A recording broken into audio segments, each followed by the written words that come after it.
kita ketika memberikan bantuan dan pertolongan tidak diperkenankan untuk merasa lebih baik daripada yang diberi. Ternyata pemberian Abu Nasr Sayyad kepada ibu dan anak yang merintih kelaparan tadi merupakan salah satu perwujudan nilai meringankan, memudahkan urusan orang lain di dunia.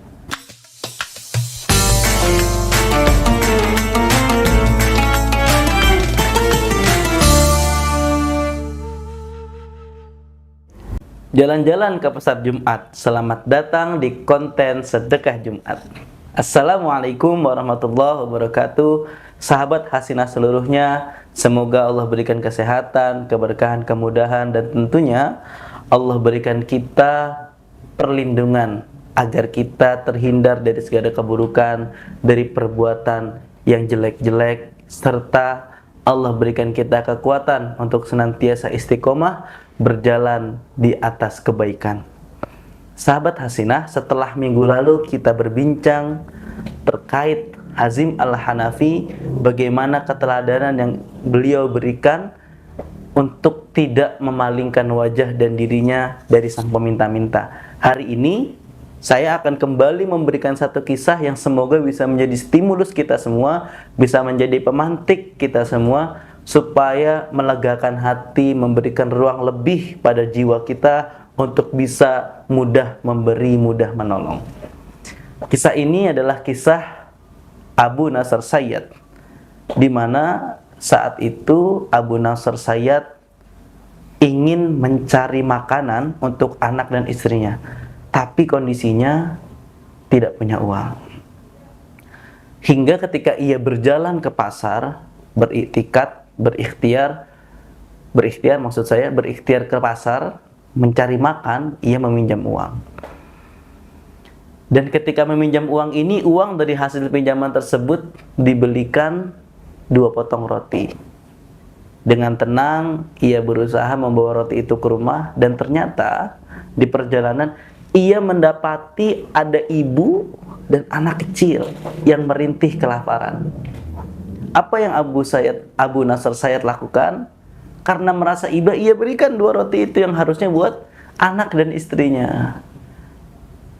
Setelah kebingungan harus seperti apa dan bagaimana, ternyata datang teman ayahnya, kolega ayahnya yang dahulu memiliki hutang kepada ayahnya dan belum sempat terbayarkan. Karena ia bertemu dengan Abu Nasr Sayyad, ia limpahkan hutang ayahnya tadi kepada Abu Nasr, sehingga uang tadi bisa diolah dan bisa dipergunakan oleh Abu Nasr Sayyad untuk membangun bisnis. Dan alhamdulillah bisnisnya berjalan baik, berjalan lancar, berjalan sukses. Sehingga karena ia punya kelebihan harta, ia tidak lupa meninggalkan sedekah, sebab ia merasa bahwasannya kesuksesan ia di hari itu tidak terlepas dari sedekah yang ia berikan kepada ibu dan anak yang merintih kelaparan tadi. Fakta mengejutkannya bahwasannya dikisahkan di sana bahwa ia bermimpi pada satu malam dan ia melihat timbangan amal buruknya lebih berat daripada timbangan kebaikannya.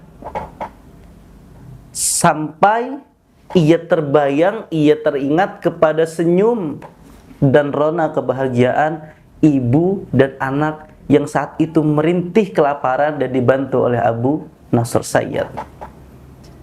Setelah itu ia semakin menyadari bahwasannya ternyata selama ia punya kelebihan, punya kekuatan finansial, ia memberikan belum dengan rasa yang tulus, tetapi masih memberi karena ia merasa lebih bisa, lebih mampu, lebih kuat, lebih mapan. Dan perasaan-perasaan inilah yang ternyata menjadikan sedekahnya tidak seindah sedekah ia ketika memberikan ibu dan anak tadi. Sahabat Hasinah yang berbahagia, di sini kisah yang bisa kita ambil bahwasannya kita ketika memberikan bantuan dan pertolongan tidak diperkenankan untuk merasa lebih baik daripada yang diberi. Itu yang pertama. Yang kedua, ternyata pemberian Abu Nasr Sayyad kepada ibu dan anak yang merintih kelaparan tadi merupakan salah satu perwujudan nilai meringankan, memudahkan urusan orang lain di dunia. Nabi Shallallahu Alaihi Wasallam berpesan kepada kita, diriwayatkan oleh Imam Muslim, "Man naffasa an mu'minin kurbatan min kurabid dunya, naffasallahu anhu kurbatan min kurabi yaumil qiyamah." Barang siapa yang memudahkan urusan seorang mukmin di dunia, dari kesulitan dunia, maka naffasallahu anhu kurbatan min kurabil yaumil qiyamah, maka Allah akan mudahkan ia dari kesulitan-kesulitan hari kiamat. Sahabat Hasinah, dari sini bisa kita ambil pelajaran bahwasannya satu kebaikan kita boleh jadi menjadi pertolongan bagi kita di hari akhir nanti.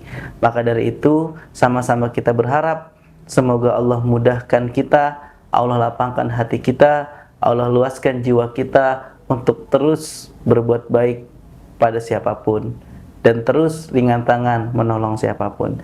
Billahi taufiq wal hidayah, semoga ada manfaatnya. Wassalamualaikum warahmatullahi wabarakatuh.